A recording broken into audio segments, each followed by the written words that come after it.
नमस्कार दोस्तों, स्वागत है आपका हमारे चैनल कर्म धर्म की बातों में। भगवान विष्णु ने श्री राम के रूप में पृथ्वी पर अवतार लेकर कई लीलाएं रची।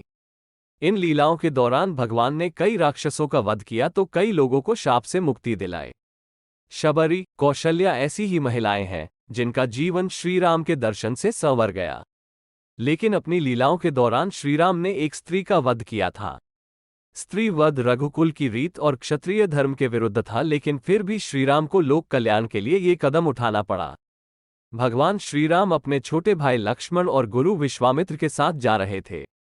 रास्ते में निर्जन स्थान पर बड़े और भयानक पद चिन्ह देखकर उन्होंने अपने गुरु से पूछा कि गुरुदेव, ये स्थान तो बड़ा ही भयावह प्रतीत होता है और इस निर्जन वन में ये विशाल पद चिन्ह किसके हैं? तब गुरुदेव ने बताया कि 6 कोस तक फैले इस निर्जन स्थान पर केवल राक्षसी ताड़का का ही अधिकार है।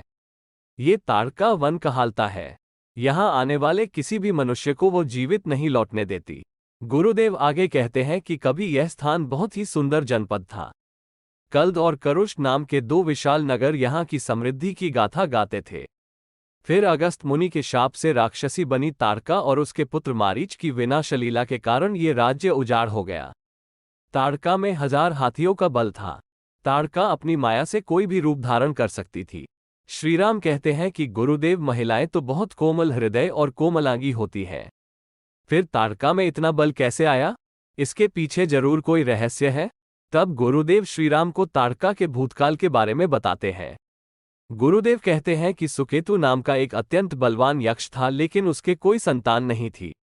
संतान प्राप्ति के उद्देश्य से उसने ब्रह्मा जी की कठोर तपस्या की और ब्रह्मा जी से संतान प्राप्ति का आशीर्वाद ले लिया। फिर उसके घर ताड़का का जन्म हुआ।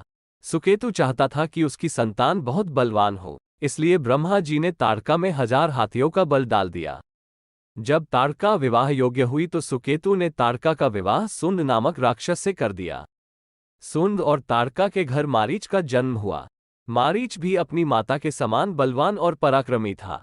मारीच सुंद राक्षस का पुत्र होने पर भी राक्षस नहीं था, लेकिन बाल्यकाल में वो बहुत उपद्रवी था और वो ऋषि मुनियों को अकारण कष्ट दिया करता था। मारीच के उपद्रवों से त्रस्त होकर एक दिन अगस्त्य मुनि ने उसे राक्षस हो जाने का शाप दे दिया। अपने पुत्र के राक्षस गति प्राप्त हो जाने से सुंद राक्षस बहुत क्रोधित हो गया और हत्या करने के उद्देश्य से अगस्त्य ऋषि को मारने दौड़ा। इस पर अगस्त्य ऋषि ने शाप देकर सुंद को तत्काल भस्म कर दिया। अब अपने पति की मृत्यु का बदला लेने के लिए ताड़का भी अगस्त्य ऋषि को मारने के लिए दौड़ी।